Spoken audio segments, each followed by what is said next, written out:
नमस्कार, जोहार, मैं संजय और आप देख रहे हैं न्यूज झारखंड। चलिए जानते हैं सुबह से लेकर शाम तक की तमाम बड़ी खबरों को।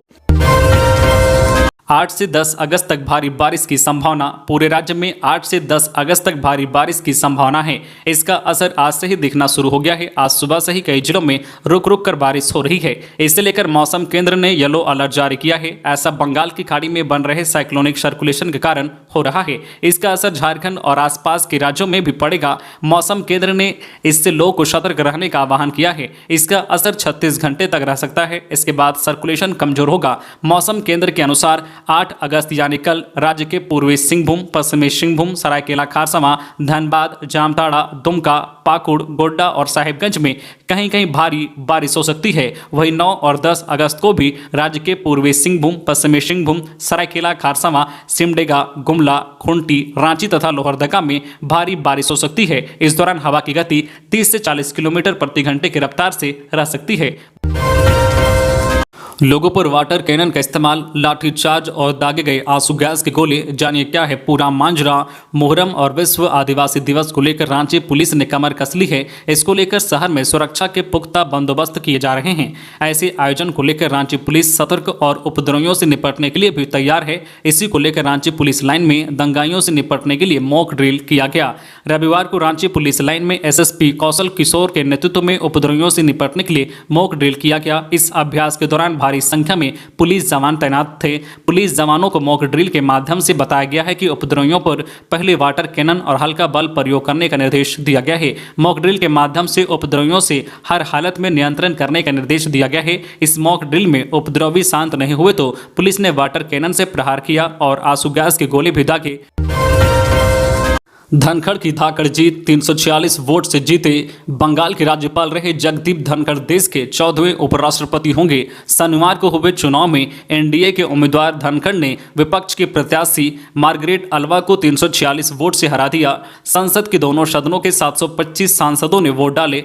इसमें धनखड़ को 528 जबकि अल्वा को 182 वोट मिले। वही 15 वोट रद्द हो गए। धनखड़ 11 अगस्त को पद की शपथ लेंगे। राष्ट्रपति द्रौपदी मुर्मू और प्रधानमंत्री नरेंद्र मोदी ने उन्हें बधाई दी। मुर्मू ने कहा है कि आपके लंबे और समृद्ध अनुभव से देश को लाभ होगा। वहीं मोदी ने कहा है कि हमें किसान पुत्र उपराष्ट्रपति पर गर्व है जिनके पास उत्कृष्ट कानूनी ज्ञान और बौद्धिक कौशल है। सुअरों की मौत पर एडवाइजरी जारी। रांची के कांके स्थित सुअर फार्म में सुअरों की मौत का सिलसिला जारी है। बीते 12 दिनों में फार्म में लगभग 100 से अधिक सुअरों की मौत हो चुकी है। वहीं खलारी के कई गांवों में भी दर्जनों सुअर की मौत हो चुकी है। पशु वैज्ञानिकों के अनुसार मरने वाले सुअरों में अफ्रीकन स्वाइन फीवर के लक्षण पाए गए हैं, जो न केवल बहुत ही संक्रामक बीमारी है बल्कि इस रोग से मृत्यु दर भी काफी अधिक है। इसे देखते हुए राज्य सरकार के पशु स्वास्थ्य एवं उत्पादन संस्थान के निदेशक डॉक्टर विहिप महता ने इस बीमारी से बचाव को लेकर पशुपालकों के लिए एडवाइजरी जारी की है। एडवाइजरी में कहा गया है कि इस बीमारी में सुअर को अत्यधिक बुखार 41 से 42 डिग्री सेंटीग्रेड के साथ पेट, छाती, कान पर नीला या काला धब्बा का निशान हो सकता है। पतला दस्त हो सकता है। सुअर की अचानक मौत हो जाती है। किसानों को सुअर में यदि ऐसे लक्षण दिख रहे हैं तो इसे नजरअंदाज ना करें। अविलंब निकटतम पशु चिकित्सक को सूचित करें। सुअर फार्म यानी घर की नियमित साफ सफाई करें। एक फार्म में काम करने वाले दूसरे फार्म में ना जाए। सुअर का चारा पानी हर दिन बदले। सुअर की खरीद बिक्री ना करें। बाहरी सुअर अपने फार्म में ना लाएं और ना ही अपना बाहर जाने दें। दूसरे पशुओं को भी अपने सुअर फार्म में प्रवेश ना करने दें। बाहरी व्यक्ति, वाहन आदि का प्रवेश सुअर फार्म में ना होने दें। खबरों में आगे बढ़ने से पहले आपसे रिक्वेस्ट है कि अगर आप चैनल को सब्सक्राइब नहीं किए हैं तो प्लीज चैनल को सब्सक्राइब करके बेल आइकन प्रेस कर दें, जिससे आपको झारखंड की हर छोटी बड़ी खबर का अपडेट आप तक पहुंचता रहे। चलिए बढ़ते हैं खबरों की ओर। खूंटी में मुहर्रम को लेकर विशेष सुरक्षा व्यवस्था, सभी थानों को दी जा रही है स्पेशल ट्रेनिंग। जिला में पर्व त्योहारों को लेकर पुलिस प्रशासन लगातार जिला के सभी 10 थाना क्षेत्रों में शांति समिति की बैठक कर तैयारी में जुट गई है। रामनवमी में हुई हिंसक घटना दोहराई ना जाए, इस बार मुहर्रम को लेकर खूंटी पुलिस अलर्ट है। जिला एसपी अमन कुमार ने बताया है कि लगातार 2 वर्ष तक कोविड के कारण पर्व त्योहारों में जुलूस समेत सभी धार्मिक आयोजनों पर पाबंदी लगाई गई थी, लेकिन इस साल विशेष सुरक्षा व्यवस्था के साथ धार्मिक क्रियाकलापों की अनुमति दी जा रही है। 9 अगस्त को खूंटी में मुहर्रम को लेकर जिला प्रशासन ने सुरक्षा के व्यापक इंतजाम किए हैं। कुछ इलाकों में मुहर्रम में ताजिया निकालने की परंपरा भी है। इसे देखते हुए सभी थाना क्षेत्रों की पुलिस को जिम्मेदारियां सौंपी गई है। मुहर्रम में शांतिपूर्ण तरीके से जुलूस निकालने की अनुमति दी गई है। साथ ही शांति समिति के सदस्यों को शांति व्यवस्था बनाए रखने में सहयोग करने की अपील की गई है। सूबे में सुखाड़ के आकलन को जिलों में भेजे गए अधिकारी। राज्य में सुखाड़ की स्थिति को लेकर सरकार गंभीर है। कृषि मंत्री बादल ने कहा है कि किसानों को मदद के लिए सरकार कृत संकल्पित है। उन्होंने कहा है कि विभाग के पदाधिकारियों को जिलों में जाकर मॉनिटर करने और किसानों की परेशानियों का आकलन जमीनी स्तर पर करने की हिदायत दी गई है। विभागीय सचिव अब्बू बकर सिद्दीकी भी लगातार बैठक कर रहे हैं। कृषि सचिव ने मुख्यालय के पदाधिकारियों को जिलों में जाकर रिपोर्ट बनाने का निर्देश दिया है। उनसे कहा गया है कि वे संबंधित जिला के उपायुक्तों से संपर्क कर अल्पवृष्टि के कारण उत्पन्न हुई चुनौतियों की जानकारी ले सुखाड़ से सर्वाधिक प्रभावित गांव का रेंडमली चयन कर क्षेत्र भ्रमण करें। अल्पवृष्टि से प्रभावित क्षेत्रों का आकलन कर 10 अगस्त से पहले प्रतिवेदन दे। कृषि सचिव ने कहा है कि जिला पदाधिकारी किसानों को राहत के लिए योजना बनाएं। रांची स्टेशन के पास पंडाल बनाने से रेलवे ने दुर्गा पूजा समिति को रोका, हटाने का दिया आदेश। रांची रेलवे स्टेशन परिसर में वर्षों से आयोजित हो रही दुर्गा पूजा इस बार विवादों में आ गई है। रेलवे ने आयोजन समिति को पत्र लिखकर दुर्गा पूजा को लेकर किए जा रहे अस्थायी निर्माण को हटाने का आदेश दिया है।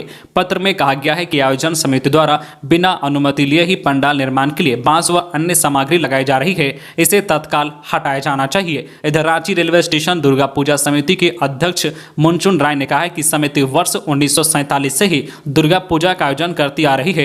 यह राजधानी की सबसे बड़ी दुर्गा पूजा में से एक है। लाखों लोग मां दुर्गा के दर्शन करने यहां आते हैं। समिति में रेलवे के अधिकारी भी शामिल हैं। समिति ने कभी भी रेलवे से अनुमति नहीं ली है। रेलवे द्वारा ही समिति को पूजा के लिए भंडार गृह और जगह मुहैया कराई गई थी। वर्ष 2018 में पार्किंग में निर्माण की वजह से रेल प्रशासन ने भंडार गृह को दूसरी जगह ले जाने को कहा था। इसके बाद भंडार गृह को दूसरे जगह शिफ्ट कर दिया गया। समिति द्वारा अस्थायी रूप से प्रत्येक वर्ष दुर्गा पूजा का आयोजन किया जाता है। रांची के एफसीआई गोदाम से अनाज चोरी में 3 अफसरों पर केस। भारतीय खाद्य निगम एफसीआई के कड्रू स्थित गोदाम से 3 अधिकारियों पर 2078 बोरा गेहूं व चावल चोरी करने का आरोप लगा है। एफसीआई के डिविजनल मैनेजर नीरज कुमार ने इस संबंध में depot in charge manager Abhay Kumar लकड़ा, सेठ प्रभारी बिहारी लकड़ा, रामचंद्र उरांव पर चुटिया थाने में प्राथमिकी दर्ज कराई है। इसमें कहा गया है कि तीनों अफसरों ने 30 जून से 1 जुलाई के बीच चोरी को अंजाम दिया है। अधिकारियों को 11 जुलाई को जब चावल व गेहूं गायब होने का शक हुआ तो जांच कराई गई। इसमें 1716 बोरा चावल व 362 बोरा गेहूं गायब मिला।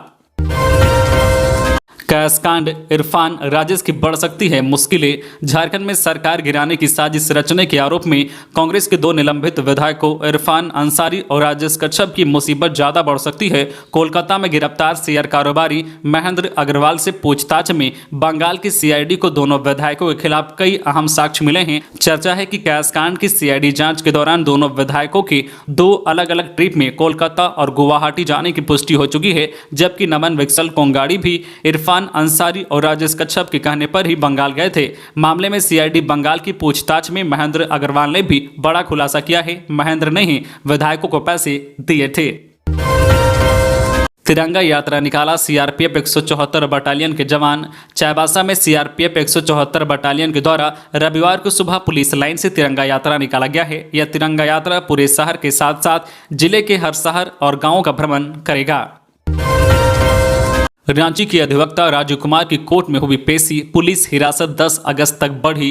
झारखंड हाईकोर्ट के अधिवक्ता राजीव कुमार की पुलिस हिरासत की अवधि पूरी होने पर शनिवार को बैंक साल कोर्ट में उन्हें फिर से पेश किया गया। अदालत ने दोनों पक्षों की दलील सुनने के बाद फिर से राजीव कुमार को 10 अगस्त तक पुलिस हिरासत में भेज दिया है। राजीव कुमार की तरफ से पैरवी कर रहे वकील शंकर मुखर्जी और शुभो बोस ने अदालत को बताया है कि उनके मुवक्किल वर्ष 1998 से अदालत में विभिन्न मामलों में पीआईएल कर रहे हैं। जिनके खिलाफ पीआईएल किया गया है उनमें झारखंड के कई प्रभावशाली लोग भी हैं। इस कारण साजिश के तहत झूठे मामले में उनके मुवक्किल को फंसाया गया है। इस पक्ष को देखते हुए उन्हें जमानत दी जानी चाहिए।